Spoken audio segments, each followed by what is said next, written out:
Bonsoir. Et d'abord, cette intoxication dans une école à Mennecy, l'école de Jeanne-Notte. 35 enfants ont probablement été victimes de cette intoxication alimentaire après avoir déjeuné à la cantine. Les enfants ont commencé à se plaindre de maux de ventre et de maux de tête une petite heure après le repas.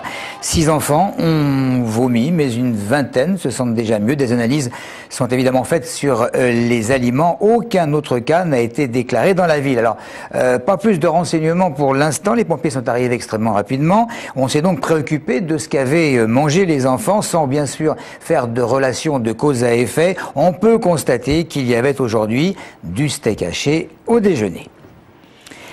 Il est de retour à Draveil après 2 jours de garde à vue. C'est bien sûr de Georges Tron dont il s'agit. Le maire et son adjointe ont été mis en examen hier, c'est ce qu'avait requis le parquet, mis en examen assorti d'un contrôle judiciaire. Bien entendu, l'élu, toujours présumé innocent, n'a pas le droit de fréquenter des témoins de l'affaire. Quant à ces présumées victimes, l'une d'entre elles jugeait ce matin, je cite, aberrante, c'est son terme, cette remise en liberté.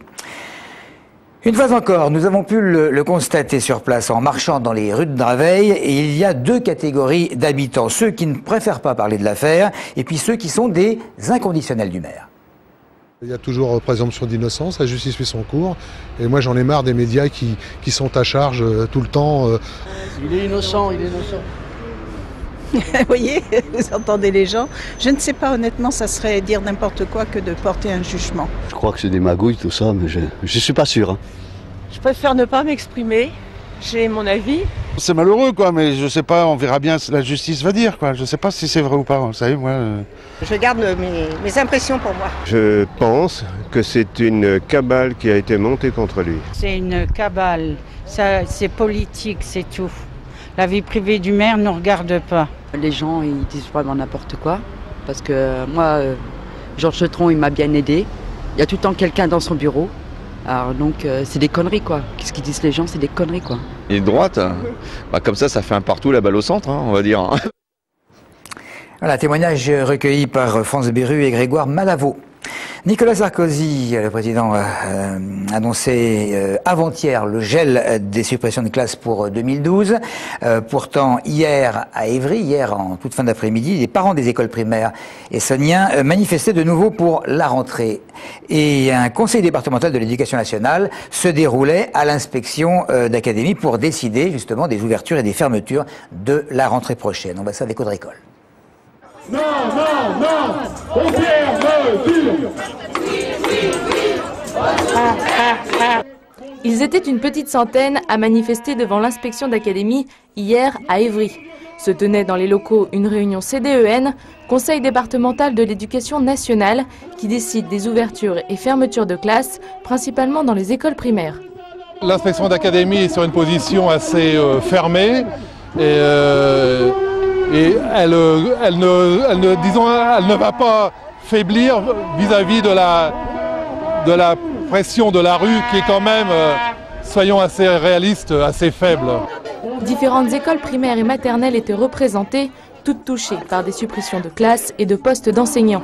Les écoles de Morsan-sur-Orge se battent pour ne pas voir fermer des classes dans 3 écoles de la ville, mettant en avant les sureffectifs que cela provoquerait. Les parents sont mobilisés, mais dans les villes aussi, les élus voient bien que ça ne tient plus, que c'est plus possible. Faire des économies sur l'éducation nationale, au bout d'un moment, ça va craquer. Et on ne peut pas à la fois tenir un discours sécuritaire et de l'autre côté fermer des écoles. Hier, les parents étaient particulièrement excédés par l'annonce de Nicolas Sarkozy mardi. Le président promet le gel des fermetures de classes en 2012. C'est, on va dire, un leurre pour nous, parce qu'il annonce une suspension des suppressions de classes pour 2012. Donc effectivement, pour nous, on ne se sent pas concernés du tout. La rentrée scolaire, pour nous, c'est 2011, donc on continue à se battre. Effectivement, on se dit qu'il y aura effectivement peut-être plus de suppression de classes en 2012 à faire si tout a été fait en 2011. Les décisions finales prises lors du CDEN devraient être rapidement connues, mais déjà les parents d'élèves se préparent à continuer le mouvement. La création d'une agence de sécurité du médicament, une meilleure information des patients sur les effets indésirables des médicaments, c'est ce qui est en cours du côté du ministère.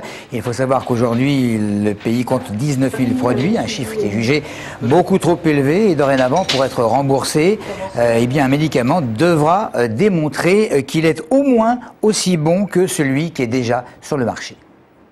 Il faut effectivement refaire un petit peu de nettoyage et de remettre dans les rails ce qui n'avait pas, à mon avis, au fil des années, un petit peu débordé. Les visiteurs médicaux, il y en a besoin aussi. Il faut bien, ou alors il faut faire des colloques et puis des réunions pour être un petit peu au courant. Bon, c'est sûr qu'ils vendent leurs produits, hein, mais c'est aussi aux médecins de décider de prescrire ou pas de prescrire. Hein. L'éthique est très importante et il faudrait peut-être un petit peu plus faire des vérifications au niveau de l'ordre, etc.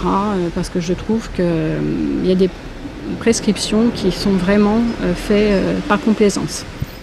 Voilà donc pour ce qui concerne cette pharmacienne interrogée par Jérémy Guillaume et qui a fait le tour de la question. Comme tous les ans, la Chambre de commerce organisait, aujourd'hui d'ailleurs, un forum des ressources humaines. Et pour la première fois, cette année, elle avait accolé un salon sur les risques professionnels pour aider évidemment les chefs d'entreprise à prévenir toute forme d'accident de travail. Christophe Garnier.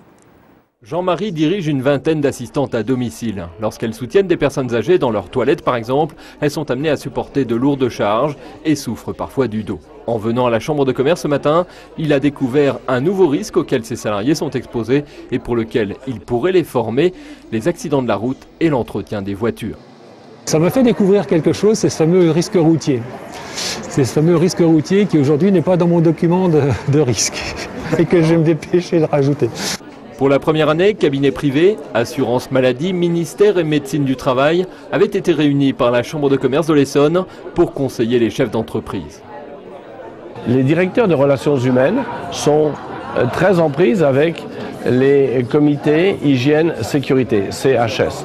Donc là encore, leur permettre de rencontrer avec la CRAMIF, mais en même temps différents experts, et aussi faire appel peut-être à des experts qui vont venir chez eux, regarder la problématique qui est posée et leur trouver des solutions.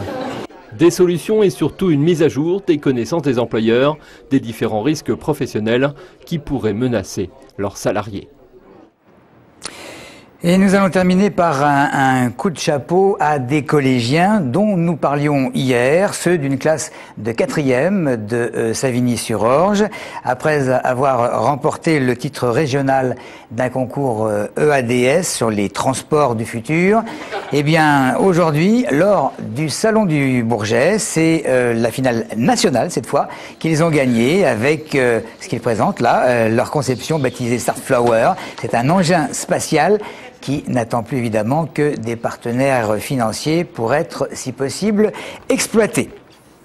Voilà donc la principale information de la journée, cette intoxication dans une école de Mency, que nous avons appris juste après le déjeuner. Intoxication probablement alimentaire et les enfants ont été rapidement pris en charge. Une trentaine d'entre eux ont été pris de douleurs abdominales. 7 ou 8 ont vomi, mais tout semble rentrer dans l'ordre. Rien de bien grave selon nos dernières informations. Merci de nous avoir suivis.